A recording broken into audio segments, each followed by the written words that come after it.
Hey everyone, Cameron with CBM Reviews here, and I've got a double dose of reviews for you. I've got the review for Krypton and the review for Jessica Jones Season 2. Now, just to let you know, I'm going to give some mild spoilers. I'm going to try not to give everything away, but this is just how I feel about the pilot of Krypton and the entirety of Season 2 Jessica Jones. Let's start with Krypton first. It was Krypton. I'm going to be honest, I wasn't really thrilled about it, although they did do a good job of world building and class building. Your main character is Seg-El. Now, in the very beginning of the show, he sees his grandfather get executed because he decided to go against the council because he believes there's life on another planet. And so that kind of messes him up, and they get their surname taken away, their class taken away, so now he's classless. And apparently this makes him go out and punch anybody that he sees in the face. He meets these two guys in a bar. They say that he owes them money. I'm gonna wreck it. He's going down a back alley, and all of a sudden there's some people with class coming through, and they tell him, "Get out of the way, classless." I'm gonna wreck it. He goes to the Fortress of Solitude, where absolutely nobody who's alive knows where it is. And all of a sudden, a strange character shows up, and what is he gonna do? I'm gonna wreck it. I mean, I don't understand why he feels he feels compelled to punch everybody in the face, especially when it seems like it's not very warranted or it's a dumb move because those other guys may have firearms. That's just something I didn't like about the main character. But the relationships that he has with some of the other Kryptonians, that was okay, as long as he wasn't punching them in the face. There were some story issues that I had problems with. There's some time travel elements in the show, and there's a point where somebody who's traveling through time hands Seg-El an item, and then the guy who is traveling kind of disappears, but the item stays there, and that just seems like a big, giant, gaping plot hole to me.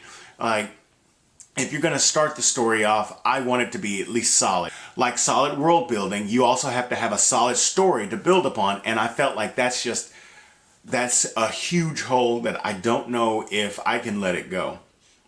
There are some other things that I didn't like. Some casting issues, not to say that anybody does a bad job in it, but this is supposed to be an extension of the DCEU, and they actually cast an actress who has previously been in the DCEU, 2 movies in fact, and I felt like that was a mistake. Not saying that she does a bad job, but they could have found somebody else. There's a huge casting pool, Hollywood. You could have done a little bit more of a diverse job in casting someone. And there's one moment that I'm not going to spoil by giving the actual details, but it was a literally, what in the world were you thinking moment, where they have a Batman scene. Batman's not in this show, but there's literally a Batman scene. If you watched the pilot, you know exactly what I'm talking about. And I felt like it was ridiculous. It didn't need to be there. I disliked it. But it's there. What are you going to do about it? Overall, I felt like half of this show was good and the other half was just full of cringe. And I don't know what it's going to be like, going forward. They did a good job building the world of Krypton. They did a good job building the class section, and then there was also Brainiac. Now, this is the first classic Brainiac that we've ever seen. We saw a little bit of Brainiac in Smallville, and then there's also some Brainiac that we've seen in Supergirl, but this is the OG Brainiac, the guy who's like, I'm gonna take, cities and put them in, encase them in stuff, and then destroy their planet, Brainiac, which is what I'm kind of wanting to go back and watch it because of Brainiac. But the fact is, I don't want to see Seg-El keep punching everybody in the face for no good reason. It's a mixed bag, but it's worth it to see another episode just in case they have some better moments where the plot holes aren't so huge. So that's Krypton. Now I'm going to talk about Jessica Jones, Season 2. Jessica Jones is not my favorite character, but I decided to go through the entire season, and this took me a while. And this is the first huge problem with this series. It's boring. It's really boring. And I'm not saying that nothing happens in these 13 episodes, What I am saying is that it's hard to feel compelled to say, I gotta watch the next one. I gotta see what happens next. It just didn't happen for me. Some people may have loved it. I did not. And I also had a huge problem with some of the characters. Jessica Jones, who's played by Kristen Ritter, plays that character as well as she can.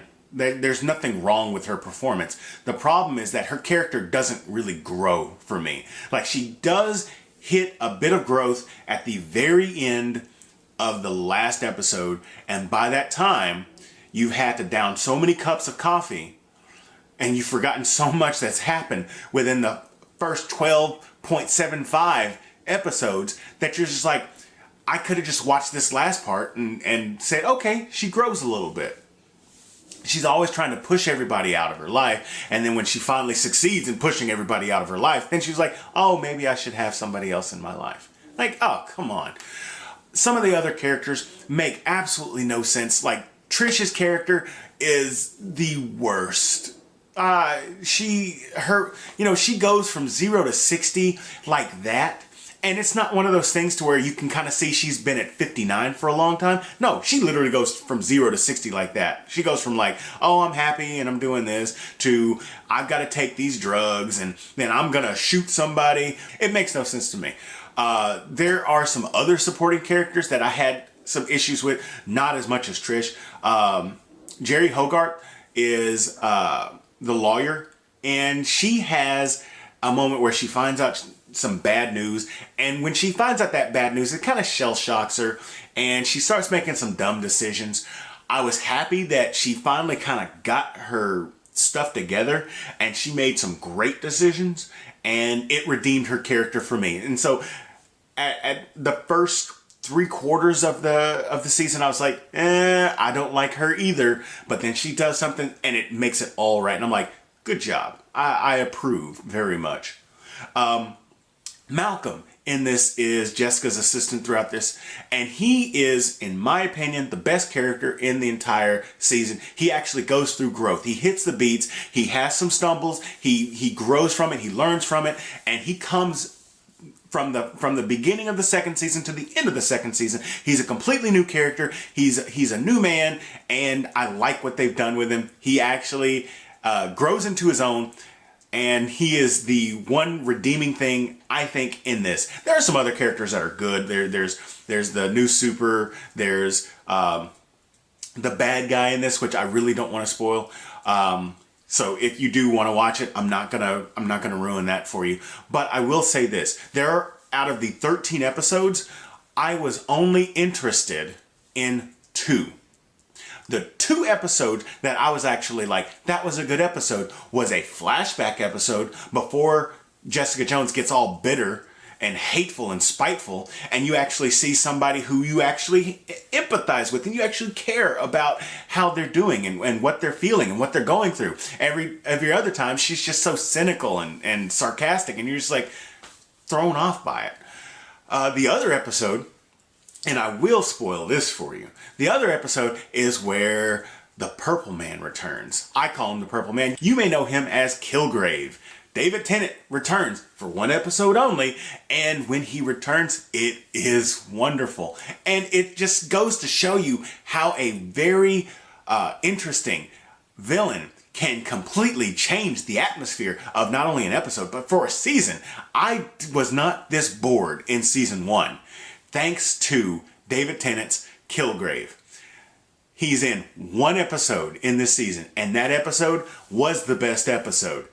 I won't say why he's there. I won't say what happens as far as the circumstances, but I'm so glad that he showed up, because 2 episodes out of 13 being good is better than 1 episode out of 13 being good.